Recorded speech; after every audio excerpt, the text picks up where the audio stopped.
రక్షకుడైన యేసుక్రీస్తు ప్రశస్తమైన ఉన్నతమైన నామంలో ఈరోజు వాగ్దానము అనే వాక్య ధ్యానములో పాలు పొందుచున్న మీ అందరికీ ఉదయకాల శుభములను వందనములను తెలియజేయచ్చు.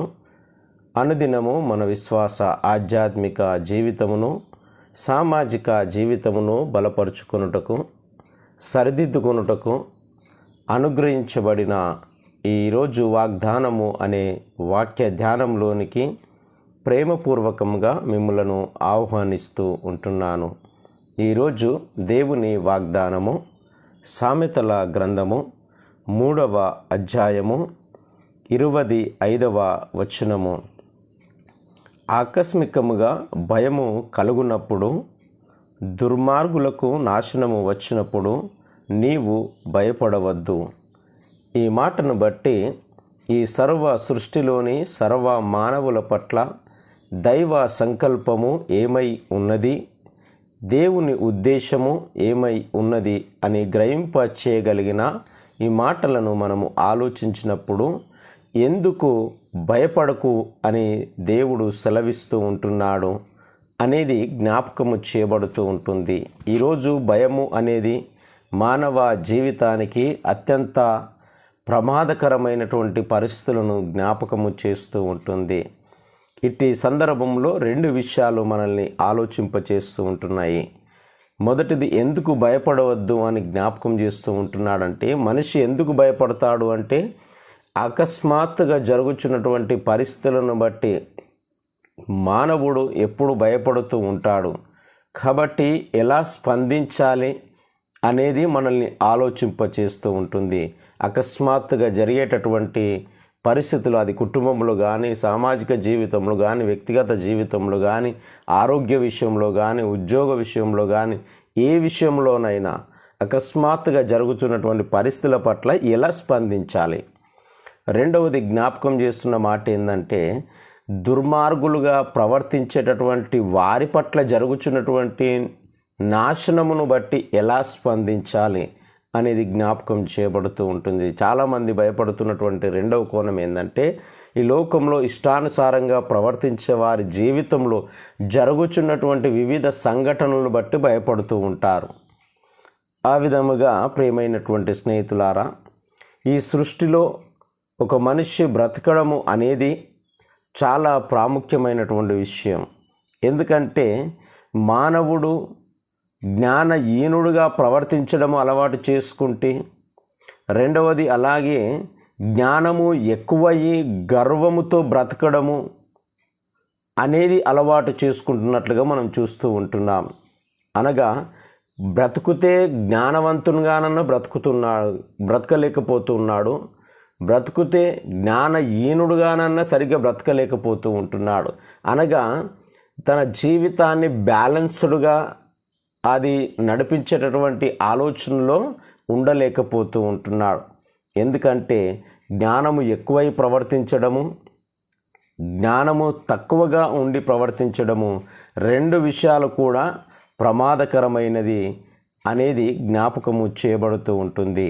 అందుకే జ్ఞానము కలిగి బ్రతకడము, ప్రవర్తించడము నేర్చుకోలేకపోతున్నాము అనేది జ్ఞాపకం చేయబడుతుంది. ఇదే సామెతల గ్రంథంలో జ్ఞాపకం చేస్తూ 30వ అధ్యాయము 7 నుంచి 9 వచనాల్లో జ్ఞాపకం చేస్తూ ఇదే జ్ఞాని అయినటువంటి సొలొమోను మాట్లాడితే ఏమంటాడు, అయ్యా నాకు ఎక్కువైన ఎడల నీవెవడవు అంటానేమో, నాకు తక్కువైన ఎడల నేనేదైనా చెడ్డ కార్యము చేసి నీకు అవమానాన్ని తెస్తానేమో, కాబట్టి నాకు సరి అయిన విధంగా కావలసిన విధంగా నాకు నీవు ఈవులను దయచేయు అని ప్రార్థన చేస్తున్నట్లుగా 2 మనవులను నేను చేస్తున్నాను అని జ్ఞాపకం చేయబడుతూ ఉంటుంది.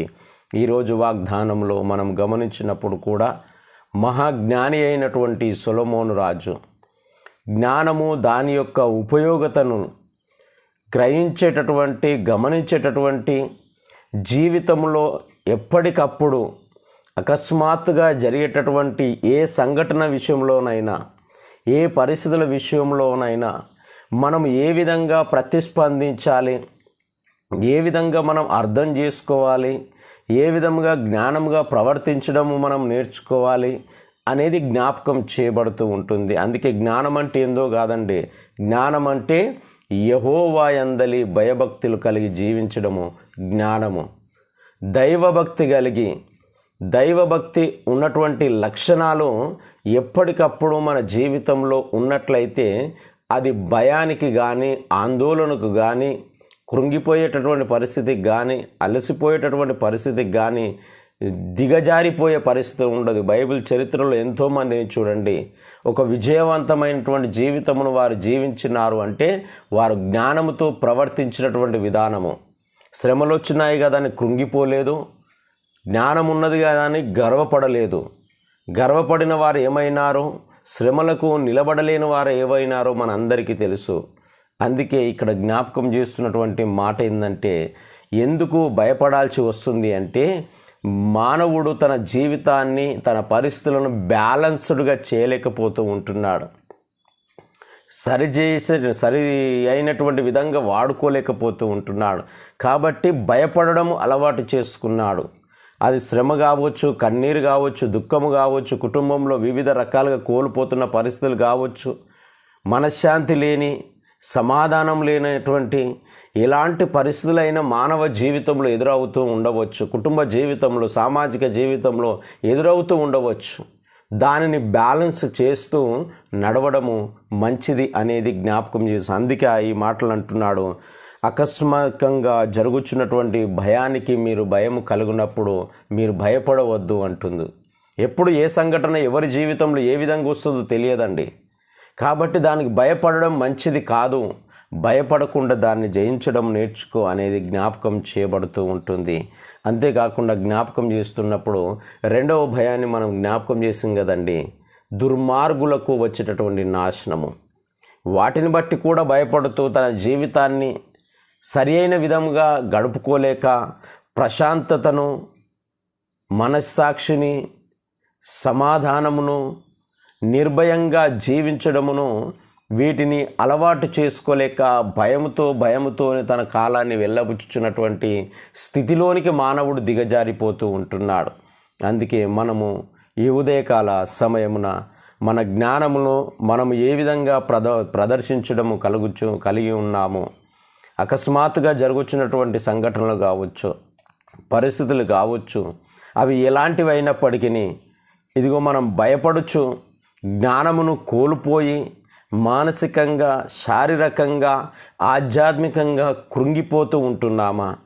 లేదా దుర్మార్గులకు కలుగుచున్నటువంటి ఆ పరిస్థితులను బట్టి, ఆ భయంకరమైనటువంటి ఆ స్థితిగతులను బట్టి భయానికి లోనవుతూ మనము గ్రహించలేక అనవసరమైనటువంటి వాటి పట్ల ఆలోచనలు చేస్తూ మన జ్ఞానమును మనమే కోల్పోతూ ఉంటున్నామా?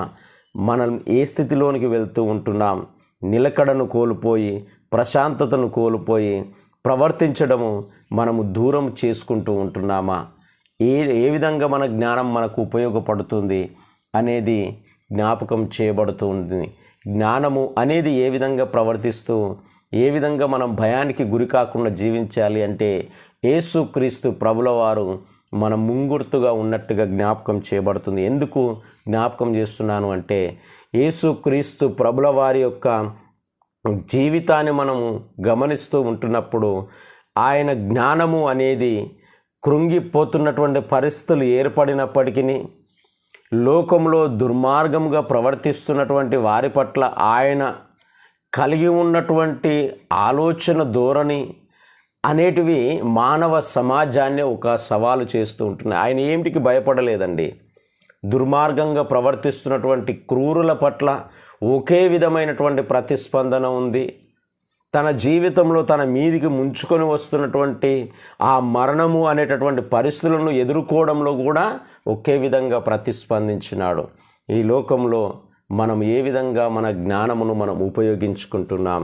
కృంగిపోవడానిక, అలసిపోవడానిక, భయపడడానిక, ఏ విధంగా మన జ్ఞానము మనకు ఉపయోగపడుతుంది అనేది జ్ఞాపకం చేయబడుతూ ఉంటుంది. దేవుడి మాటలు దీవించి ఆశీర్వదించునుగాక. పరిశుద్ధుడా, ప్రేమగల తండ్రి, మహోన్నతుడా, ఉదయకాల సమయమును బట్టి మీకు వందనాలు చెల్లిస్తూ ఉంటున్నాం. నిజమే ప్రభువా, మనిషిగా మా జ్ఞానం ఏ విధంగా ప్రవర్తిస్తూ ఉంటుంది, మాకు ఏ విధంగా ఉపయోగపడుతూ ఉంటుంది? జ్ఞానం ఎక్కువయ్యి పిచ్చివారి వల్ల ప్రవర్తిస్తూ ఉన్నామా? జ్ఞానము తక్కువయి ఎందుకు పనికిరాని వారి వల్లే ప్రవర్తిస్తూ ఉంటున్నామా? లేదా జ్ఞానమును ఉపయోగించి ఇదిగో అకస్మాత్తుగా జరుగుతున్నటువంటి పరిస్థితుల పట్ల, లేదా దుర్మార్గులు జరిగిస్తున్నటువంటి చెడు కార్యముల పట్ల ఏ విధంగా బ్యాలెన్స్డ్గా మేము ప్రవర్తిస్తూ మా జ్ఞానం ద్వారా వాటిని ఎదుర్కొనడానికి సిద్ధపడుతూ ఉంటున్నాము అనేటటువంటి మాటను బట్టి మీకు వందనాలు చెల్లిస్తూ ఉంటున్నాం. నిజమే, జ్ఞానముతో ప్రవర్తిస్తూ దేనికి భయపడకుండా విజయవంతమైనటువంటి జీవితంను కొనసాగించుటకు ఉదయకాల సమయమున ప్రతి బిడ్డకు నీ కృపను అనుగ్రహించమని ప్రార్థిస్తూ ఉంటున్నాం. కన్నీళ్లతో, దుఃఖముతో, కుటుంబ సమస్యలతో, ఆర్థిక ఇబ్బందులతో, అనారోగ్యములతో, ఈరోజు నా జీవితంలో ఇది జరుగుతలేదు అనేటటువంటి బాధతో ఉన్నటువంటి బిడ్డలందరినీ మీ కృపగల హస్తంలోకి ఎతికి తీసుకుని వస్తూ ఉంటున్నాం. దీవించండి, ఆశీర్వదించండి, కనికరించండి. ప్రతి బిడ్డ చేతుల కష్టార్జితమును, పంట పొలాలను, పాడి పశువులను, ఉద్యోగములను, వారి రాకపోకలందు, వారి ప్రయాణాలయందు గర్భఫలములు లేనటువంటి బిడ్డలకు గర్భఫలములను దయచేసి దీవెనలతోనూ ఆశీర్వాదములతో నింపుమని, ఎలాంటి భయమునకు గురి చేయబడకుండా జ్ఞానముగా ప్రవర్తించేటటువంటి కృపను దయచేయమని యేసయ్య పరిశుద్ధ నామమున ప్రార్థించి అడిగి వేడుకొనుచున్నాము తండ్రి. త్రియేక దేవుని యొక్క దీవెన, ఆయన నిత్య సమాధానము మనందరికీ తోడు నుండి దీవించి ఆశీర్వదించును గాక. ఆమెన్.